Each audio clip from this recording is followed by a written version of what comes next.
आज सुनिए सुभद्रा कुमारी चौहान की लिखी कहानी वेश्या की लड़की। छाया प्रमोद की सहपाठिनी थी। प्रमोद नगर के एक प्रतिष्ठित और कुलीन ब्राह्मण परिवार का लड़का था और छाया थी नगर की एक प्रसिद्ध नर्तकी की इकलौती कन्या।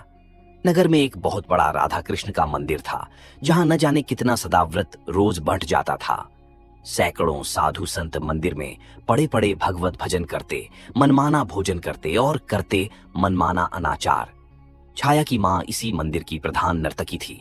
मंदिर को छोड़कर दूसरी जगह वह गाने बजाने कभी न जाती। मंदिर के प्रधान पुजारी की उस पर विशेष कृपा थी, इसीलिए उसे किसी बात की कमी न थी। गंगा के किनारे उसकी विशाल कोठी थी जहां से सदा संगीत की मधुर ध्वनि आया करती। नगर के संगीत प्रेमी जब स्वयं ही उसके यहाँ पहुंच जाते तो राजरानी उन्हें निराश न करती, किंतु वह किसी के यहाँ बुलाने पर गाने के लिए नहीं जाती थी। छाया इसी राजरानी की इकलौती कन्या थी। राजरानी की सारी आशाएं इसी कन्या के ऊपर अवलंबित थीं। विद्याध्ययन की ओर छाया की अधिक रुचि देखकर राजरानी ने उसे स्कूल में भर्ती करवा दिया। छाया नगर की कुछ पुरानी प्रथा के अनुयायियों के विरोध करने पर भी कुलीन घर की लड़कियों के साथ पढ़ते पढ़ते कॉलेज तक पहुंच गई और जिस दिन पहले पहल वह कॉलेज पहुंची, प्रमोद से उसकी पहचान हो गई।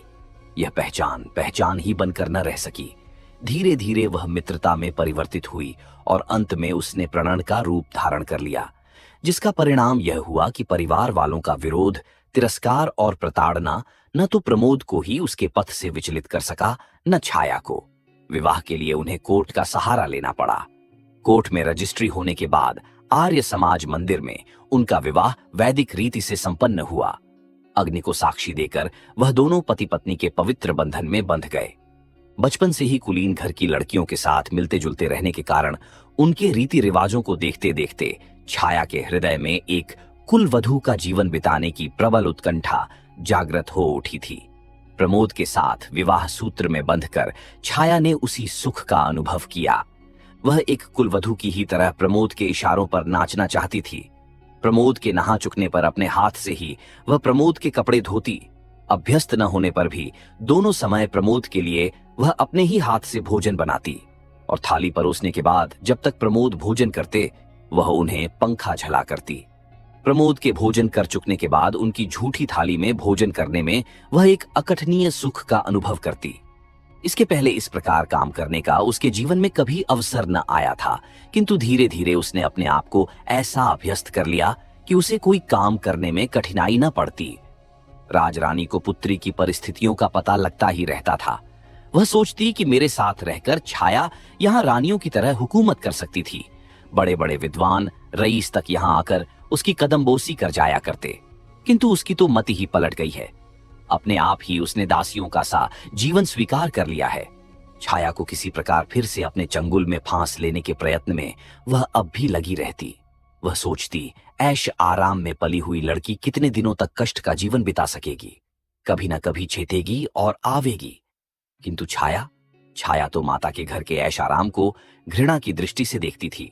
यहाँ वह इस कष्ट में भी जिस सुख का अनुभव करती, उसकी आत्मा को जितनी शांति मिलती थी, उस रूप के हाट में, उस वैभव की चकाचौंध में उसके शतांश का भी स्वप्न देखना छाया के लिए दुराशा मात्र थी।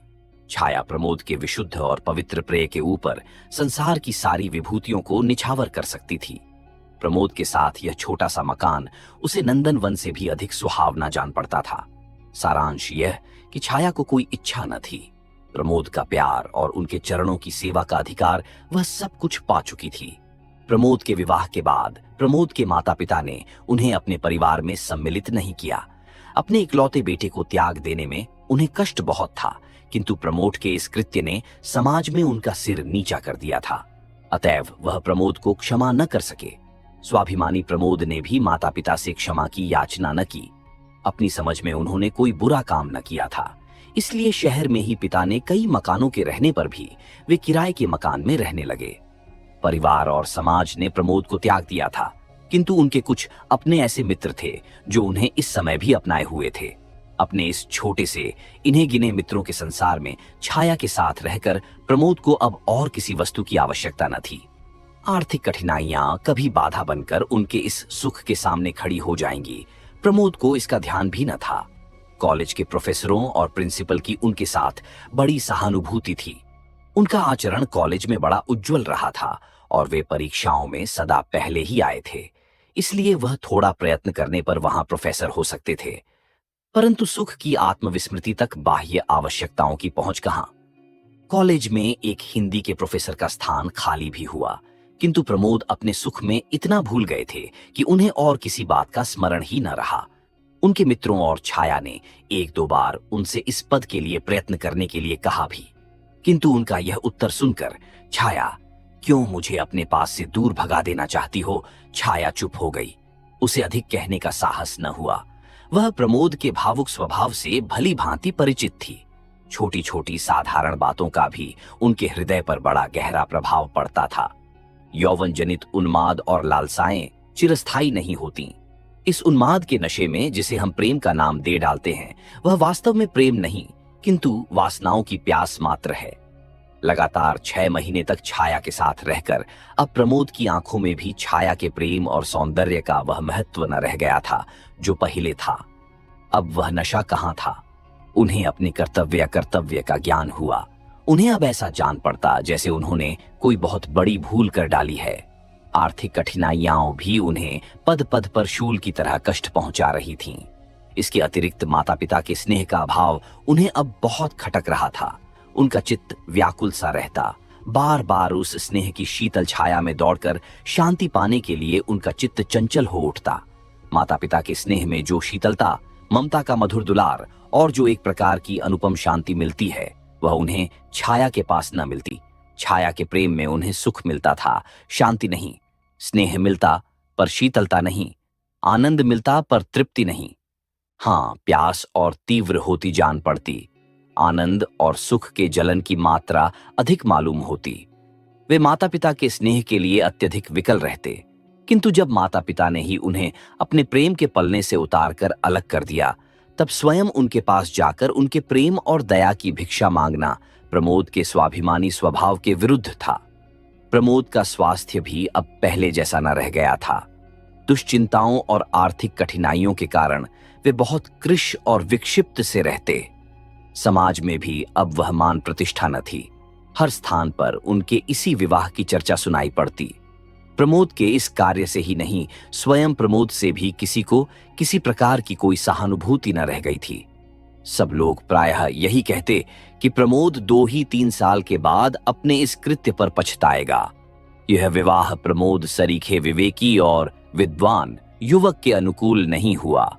ठहरी तो आखिर वेश्या की ही लड़की ना, कितने दिन तक साथ देगी। वेश्याएं भी किसी की होकर रही हैं या यही रहेगी। इस प्रकार न जाने कितने तरह के आक्षेप प्रमोद के सुनने में आते। इन सब बातों को सुन सुनकर प्रमोद की आत्मा विचलित सी हो उठी। उन्हें इन सब बातों का मूल कारण छाया ही जान पड़ती। वे सोचते, कहां से मेरी छाया से पहचान हुई। न उससे मेरी पहचान होती और न विपत्तियों का समूह इस प्रकार मुझ पर टूट पड़ता। वे अब छाया से कुछ खिंचे खिंचे से रहने लगे। उनके प्रेम में अपने आप शिथिलता आने लगी। छाया का मूल्य उनकी आंखों में घटने लगा, पर प्रमोद स्वयं ये सब चाहते न थे। छाया में वेश्या की लड़की होने के अतिरिक्त और कोई अवगुण मिलता न था। वे विवश थे। हृदय के ऊपर किसका वश चला है। वे अपने व्यवहार पर स्वयं ही कभी कभी दुखित हो जाते, फिर वही भूल करते। कभी कभी औरों के सामने भी छाया से वह ऐसा व्यवहार कर बैठते जो अनुचित कहा जा सकता था। छाया सुख की छाया में ही पलकर बड़ी हुई थी। अपमान, अनादर और तिरस्कार के ज्वालामय संसार से वह परिचित न थी। अब पद पद पर उसे प्रमोद से प्रेम के कुछ मीठे शब्दों के स्थान पर तिरस्कार से भरा हुआ अपमान ही मिलता था।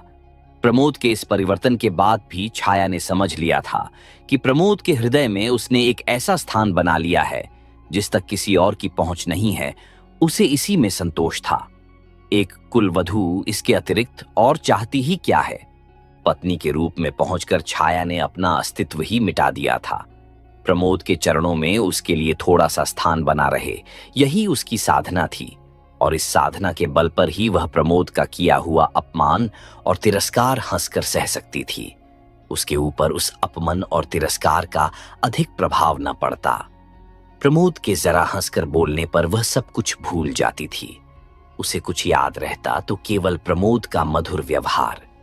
प्रमोद के माता पिता आखिर पुत्र को कितने दिनों तक छोड़कर रह सकते थे, और अब तो प्रमोद के साथ साथ उन्हें छाया पर भी ममता हो गई थी। उनका क्रोध महीने डेढ़ महीने से अधिक न ठहर सका। वह समाज के पीछे अपने प्यारे पुत्र को नहीं छोड़ सकते थे। हृदय कहता था, चलो मना लाओ, बेटा आत्माभिमानी है तो पिता को नम्र होना चाहिए, किंतु आत्माभिमान आकर उसी समय गला पकड़ लेता। पुत्र के दरवाजे स्वयं उसे मनाने के लिए जाना उन्हें अपनी प्रतिष्ठा के अनुकूल न जान पड़ता। फिर पुत्र ही तो है, यदि वह पिता के पास तक आ जाए तो क्या उसकी शान में फर्क आ जाएगा। सारांश यह कि चंद्रभूषण और सुमित्रा अब बहू बेटे के लिए व्याकुल होते हुए भी उन्हें बुला न सके। एक दिन एक व्यक्ति ने आकर कहा कि प्रमोद बहुत दुबला हो गया है और कुछ बीमार सा है। माता का हृदय पानी पानी हो गया। उसने उसी समय एक नौकर के हाथ कुछ रुपए भेजकर कहला भेजा कि प्रमोद आकर उनसे मिल जाए। रुपए तो प्रमोद ने ले लिए क्योंकि उन्हें आवश्यकता थी, परंतु वे घर न जा सके। उन्होंने समझा मां ने पिता की चोरी से घर में बुलवाया है, इसलिए जिस घर में वे पैदा हुए, जहां के जलवायु में पलकर इतने बड़े हुए, उसी घर में चोर की तरह जाना उन्हें भाया नहीं। वे नहीं गए, जाना अस्वीकार कर दिया। इससे सुमित्रा को बड़ा दुहक हुआ। वे उठते बैठते चंद्रभूषण से इस बात का आग्रह करने लगी कि वे प्रमोद को स्वयं लेने जाएं, उसे मनाने में उनकी प्रतिष्ठा न कम पड़ेगी। दशरथ ने बेटे के लिए प्राण दे दिए थे, यहां तो जरा से सम्मान की ही बात है। पिता का हृदय तो स्वयं ही पुत्र के लिए विकल हो रहा था। वे तो स्वयं चाहते थे। अब सारी जिम्मेदारी सुमित्रा के सर पर छोड़कर वे पुत्र को मनाने चले। कहीं छाया पैर छूने आई तो लाख वेश्या की लड़की है, पर अब तो मेरी पुत्र वधू है, क्या मैं खाली हाथ ही पैर छुआ लूंगा। सराफे की ओर घूम गए, वहां एक जोड़ी जड़ाऊ कंगन खरीदे और जेब में रखकर 10 कदम भी न चल पाए थे कि सामने से प्रमोद आते हुए दिखे। चंद्रभूषण के पैर रुक गए, प्रमोद भी ठिठके। झुककर उन्होंने पिता के पैर छू लिए। चंद्रभूषण की आंखों से गंगा जमुना बह निकली। प्रमोद के भी आंसू न रुक सके। दोनों कुछ देर तक इसी प्रकार आंसू बहाते रहे। कोई बातचीत न हुई। अंत में गला साफ करते हुए चंद्रभूषण ने कहा, घर चलो बेटा, तुम्हारी अम्मा रात दिन तुम्हारे लिए रोया करती है। प्रमोद ने कोई आपत्ति न की, चुपचाप पिता के साथ घर चले गए। उस दिन वे बहुत रात घर लौटे। उनकी बाट जोहते जोहते छाया भूखी प्यासी सो गई थी। जब प्रमोद अपने कमरे में पहुंचे तो 12 बज रहे थे। इस समय छाया को जगाना उन्होंने उचित नहीं समझा। विलंब से लौटने का दुहक था, जबकि वे भोजन कर चुके थे और छाया उनकी प्रतीक्षा में भूखी ही सो गई थी। उन्हें छाया के ऊपर दया आई। उसके सिर पर हाथ फेरते फेरते वे नींद की प्रतीक्षा करने लगे। छाया गाढ़ी निद्रा में सोई थी। उसके चेहरे पर कभी हंसी और कभी विषाद की रेखा खिंच जाती थी। प्रमोद यह देख रहे थे। आज उन्हें अपने कटु व्यवहार तीर की तरह चुभने लगे। इसी सोच विचार में वे सो गए। छाया की भी नींद खुली। घड़ी की ओर देखा, 1:30 बज रहे थे। पास ही प्रमोद सुख की नींद ले रहे थे। वह बड़ी व्याकुल हुई। उसने अपने आप को न जाने कितना धिक्कारा। ऐसी नींद भी भला किस काम की। वे आए और भूखे प्यासे सो रहे और यह निगोड़ी आंखें न खुली। यह सदा के लिए बंद न हुई थी ना, कभी न कभी खुलने के ही लिए तो मुंदी थीं। फिर खुलने के समय पर क्यों न खुली। इसी प्रकार अनेक विचार उसके मस्तिष्क में आ आकर उसे विकल करने लगे। छाया फिर सो न सकी। बाकी रात उसने करवट बदलते ही बिताई। सवेरे उठकर उसने प्रमोद का कोट टटोला। उसकी जंजीर ज्यों की त्यों पड़ी थी। दूसरी जेब में 25 रुपए भी थे। जंजीर बेची भी नहीं, गिरवी भी नहीं रखी। फिर ये रुपए कहां से आए? प्रयत्न करने पर भी छाता इस उलझन को न सुलझा सकी। सवेरे प्रमोद सोकर उठे तब उनका चेहरा और दिनों की अपेक्षा अधिक प्रसन्न था। उठने पर उन्होंने छाया से पिता की मुलाकात, अपने घर जाने की बात और वहां के सब लोगों के व्यवहार और बर्ताव सभी बतलाए। छाया सुनकर प्रसन्न हुई, किंतु उस घर में छाया भी प्रवेश कर सकेगी या नहीं, न तो इसके विषय में प्रमोद ने कुछ कहा और न ही छाया को पूछने का साहस हुआ। अब प्रमोद की दिनचर्या बदल गई थी। वह सवेरे से उठते ही अपनी माँ के पास चले जाते, वहीं हाथ मुंह धोते, वहीं दूध पीते, फिर अखबार पढ़ते पढ़ाते। मित्रों से मिलते जुलते वे करीब 11-12 बजे घर लौटते। इस समय उन्हें घर आना ही पड़ता, क्योंकि छाया उन्हें भोजन कराए बिना खाना न खाती थी। छाया को अब प्रमोद के सहवास का अभाव बहुत खटकता था, किंतु वह प्रमोद से कुछ कह न सकती थी। वह कुछ ऐसा अनुभव करती थी जैसे प्रमोद के चरणों पर अपना सर्वस्व निछावर करके भी वह प्रमोद को उस अंश तक नहीं पा सकती है जितना एक सहधर्मिणी का अधिकार होता है। इसी प्रकार 6 महीने और बीत गए। आज वही तिथि थी जिस दिन छाया और प्रमोद विवाह के पवित्र बंधन में बंधकर एक हुए थे। वह आज बड़ी प्रसन्न थी। सवेरे उठते ही उसने स्नान किया, एक गुलाबी रंग की रेशमी साड़ी पहनी, जो कुछ आभूषण थे वह सब पहनकर वह प्रमोद के उठने की प्रतीक्षा करने लगी। प्रमोद उठे और उठकर प्रतिदिन के नियम के अनुसार पिता के घर जाने लगे।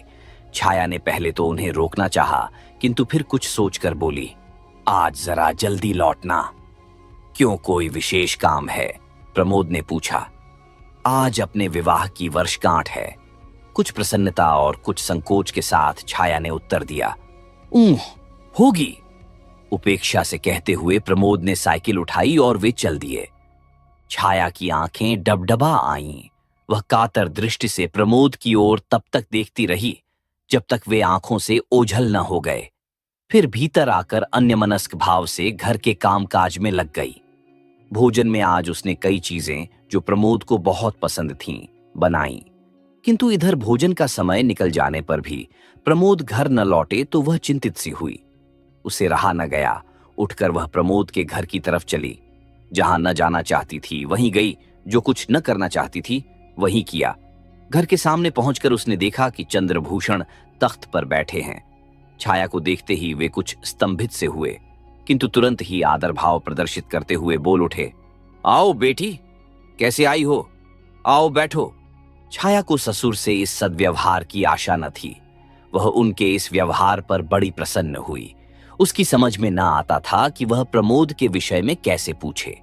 इसी पसोपेश में वह कुछ देर चुपचाप खड़ी रही। अंत में अपने सारे साहस समेटकर उसने पूछा, वे कहाँ हैं? किसे? प्रमोद को पूछती हो? वह तो इधर कल शाम से ही नहीं आया, पर हां, वह प्रायः मिस्टर अग्रवाल के यहां बैठा करता है। तुम ठहरो, मैं उसे बुलवाए देता हूं, चंद्रभूषण ने उत्तर दिया। उधर प्रमोद की मां दरवाजे की आड़ से खड़ी खड़ी छाया को निहार रही थी और मन ही मन सोच रही थी, कैसी छांत सी है। चाल ढाल से भी कुलीन घर की बहू बेटियों से कुछ अधिक ही झंचेगी, कम नहीं।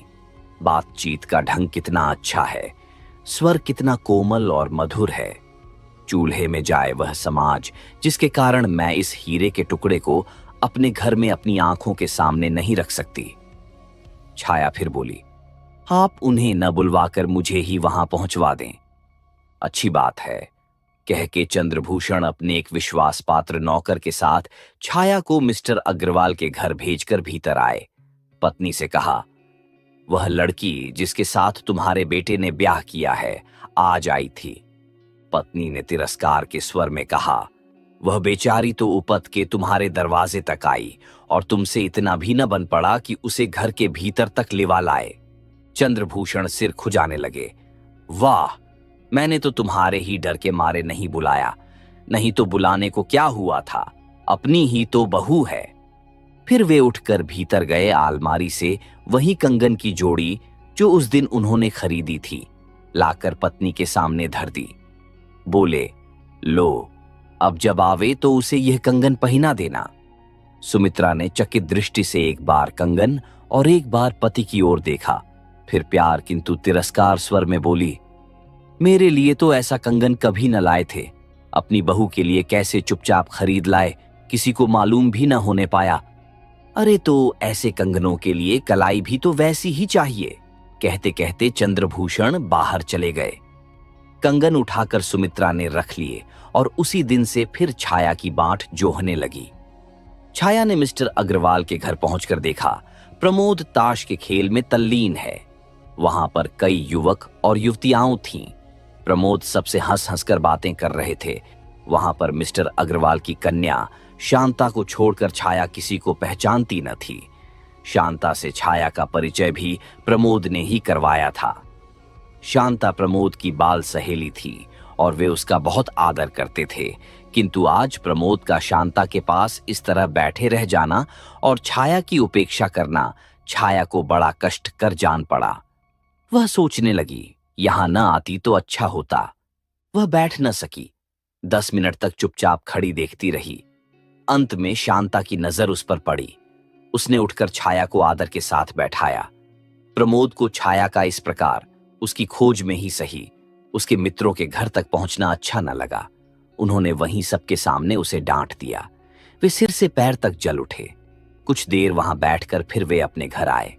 घर पहुंचकर उन्होंने छाया को खूब आड़े हाथों लिया। जो कुछ जी में आया क्रोधावेश में कहते गए। क्रोध में न मनुष्य में बुद्धि रह जाती है न विवेक। प्रमोद ने जो कुछ कहना था वह भी कहा और जो कुछ न कहना था वह भी कहा।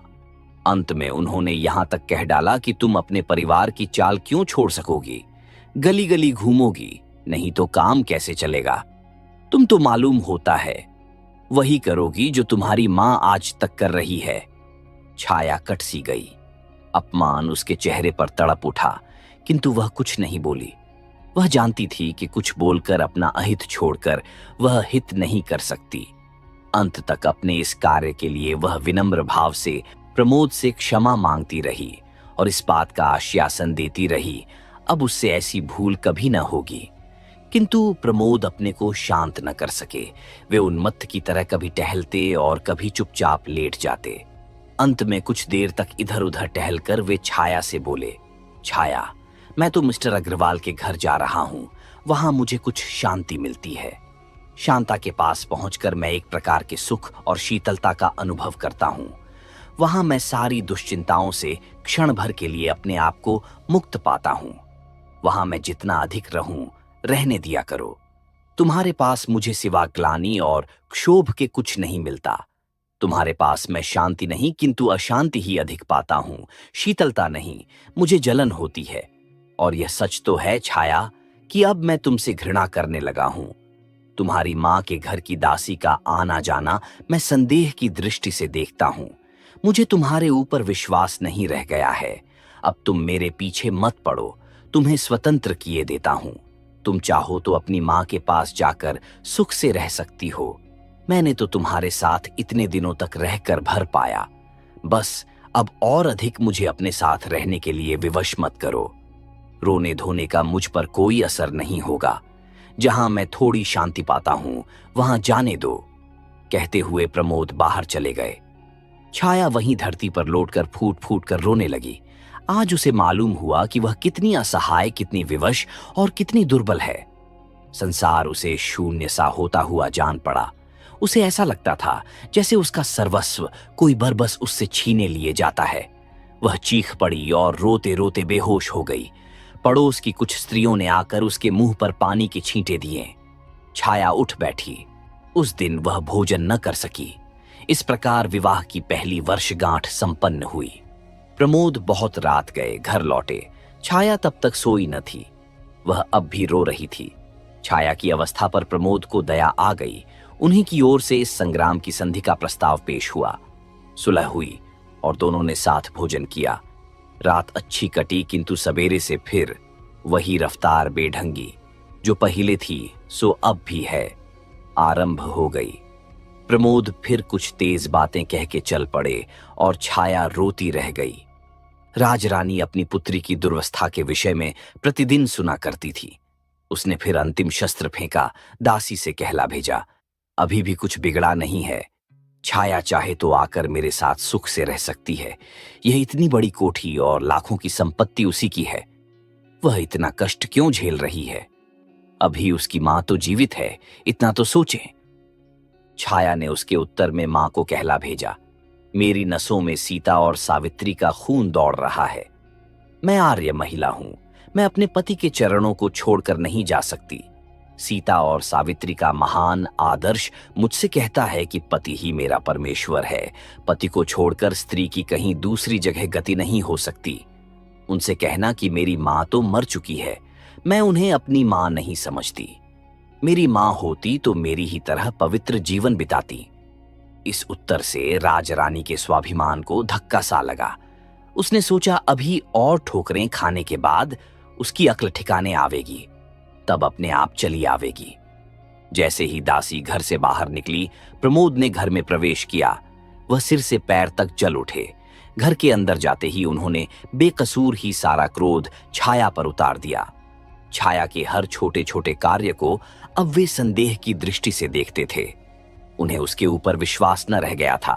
उसकी हर एक भावभंगी में उन्हें कुछ छल, कुछ धोखा दृष्टिगोचर होता था। उन्होंने दासी के आने का कारण पूछा और छाया के सच सच कह देने पर भी वे विश्वास न कर सके। क्रोध में उन्मत्त से हो रहे थे। क्रोध के साथ बोले, छाया तुम जाओ, जाओ अपनी मां के साथ रहो। मेरा पिंड छोड़ दो। तुम्हारे साथ रहने से मुझे कष्ट भर होता है और कुछ नहीं। मैं अपने आप तो तुम्हें छोड़ नहीं सकता। तुम अपने आप ही अपनी मां के पास चल जाओ तो मेरे ऊपर किसी प्रकार की जिम्मेदारी न रह जाएगी। मेरा कहना मानो, मुझे इस बंधन से मुक्त कर दो छाया। तुम भी सुख से रह सकोगी, मैं भी सुख से रहूंगा। छाया ये बातें चुपचाप सुन रही थी। उसकी आंखों से आंसू बहते जाते थे। उसने हिचकियों के साथ कहा, प्रमोद, तुम बंधन से मुक्त होना चाहते हो तो मैं कर दूंगी। व्यंग्य और उपेक्षा की हंसी के साथ प्रमोद ने कहा, हां यही चाहता हूं छाया, मुझे बंधन से मुक्त कर दो। जिस दिन तुम मेरी इतनी बात मान लोगी, मुझे बड़ी शांति मिलेगी। शाम को घर लौटकर प्रमोद ने देखा छाया अपने जीवन की अंतिम सांसें ले रही थी। उसकी आंखें कदाचित एक बार प्रमोद को देख लेने की प्रतीक्षा में खुली थीं। प्रमोद के आते ही एक हिचकी के साथ उसकी आंखें सदा के लिए बंद हो गईं। प्रमोद पागलों की तरह छाया की लाश पर गिर पड़े। आज भी प्रमोद नन्ही सी पोटली जिसमें छाया का चित्र और उसका अंतिम पत्र है, बड़ी सावधानी से हृदय से लगाए हुए नगर के सुनसान स्थानों में या खंडहरों में देखे जाते हैं। वे न कभी किसी से बोलते हैं और न किसी की बात का उत्तर देते हैं। हाँ, अपने आप ही वे कभी कभी एक विचित्र प्रकार की आवाज से कुछ कहते हैं जिसको बस वे ही समझते हैं।